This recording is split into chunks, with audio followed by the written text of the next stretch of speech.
Salmon fish வச்சு ஒரு அட்டகாசமான மீன் குழம்பு பண்ணலாமா? இதுக்கு 450 கிராம்ஸ் ஆஃப் சால்மன் க்ளீன் பண்ணி இப்படி க்யூப்ஸாக கட் பண்ணி எடுத்துக்கோங்க.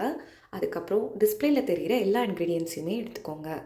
இப்போது ஒரு பேனில் ஆயில் சேர்த்து அது சூடானதும் கடுகு, வெந்தயம் அதுக்கு நல்லா வதக்கி விட்டுக்கோங்க.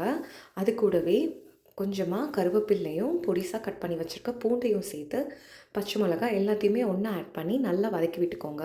இது நல்லா வதங்கினதும் பொடியாக கட் பண்ணி வச்சுருக்க ஆனியன் சேர்த்து அதையுமே நல்லா வதக்கி விட்டுக்கோங்க.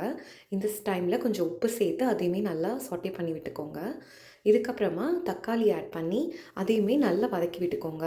இந்த ஆனியனும் தக்காளியும் நல்லா மிக்ஸ் ஆகிற வரைக்கும் நல்லா வதக்கி விட்டுட்டு ஸ்பைஸ் பவுடர்ஸ் ஒன் பை ஒன்னாக சேர்க்க ஆரம்பிச்சிடலாம். மஞ்சத்தூள், மிளகாத்தூள், தனியாத்தூள் இது மட்டும்தாங்க ஸ்பைஸு. ஸோ இதை நல்லா போட்டு நல்லா வதக்கிட்டு புளிக்கரைச்சலை ஆட் பண்ணிக்கோங்க.